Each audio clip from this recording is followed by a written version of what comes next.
It's no surprise that grocery prices are the highest they have ever been. And the federal government predicts food prices will continue to rise by as much as 4% by the end of this year. The cost of eggs is predicted to increase by more than 18%. Beef and veal nearly 10% by the end of 2024. Even fresh vegetables could go up just under 5%. KRDO 13's Annabelle Childers explains how dedicating just a few extra minutes a week to your shopping could save you hundreds of dollars a year in tonight's special report, Cutting the Costs. When Annie Marie Young walks into the grocery store, she has a game plan. Bingo. To get her grocery bill as low as it can go. Cereal. And federal data shows she has the right idea. We had several decades of relatively flat prices. So it was kind of a shock to people when prices sort of so suddenly jumped up sharply for a few years there. Steve Reed is an economist with the U.S. Bureau of Labor Statistics. He says during the COVID-19 pandemic, grocery prices suddenly spiked. We had inflation that we hadn't seen in 4 decades. Though prices aren't increasing at that same rate now, they haven't returned to pre-pandemic levels. And the rate of inflation differs significantly among products. Everybody has their own inflation rate, right? Because we all buy different stuff. If you're buying more of the stuff that's increasing more in price, you experience inflation more.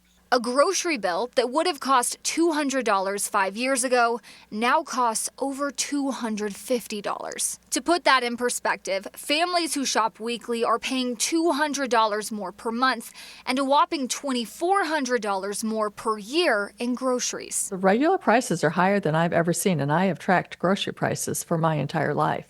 Stephanie Nelson is known as the National Coupon Mom. In 2001, she developed a free website for consumers to find the best grocery deals. It has never been easier to use grocery coupons than it is today. And that is because the stores are making it so easy for us. In this new age of digital couponing, Stephanie encourages all shoppers to download your grocery store's app and join their loyalty program. She uses Safeways as an example of this. If you use their app, then you can use your reward points. You'll be getting free items each week. I did the math on this. You're going to get at least 2% back in your grocery spending if you simply use their app and their rewards points. Stephanie also recommends downloading cashback apps like Ibotta and Receipt Hog for extra savings. So every week on top of digital coupons, I'm getting cash back. And these are real offers. I mean, particularly when it comes to beer and wine.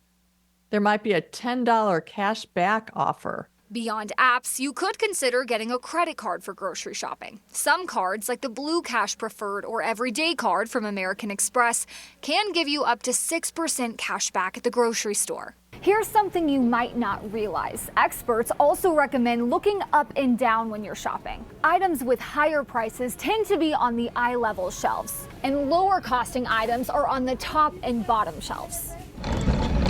And Annie Marie also brings a list. She sticks to it to avoid impulse buys and only buys generic products. Most of the time, I just know that generic's going to be cheaper.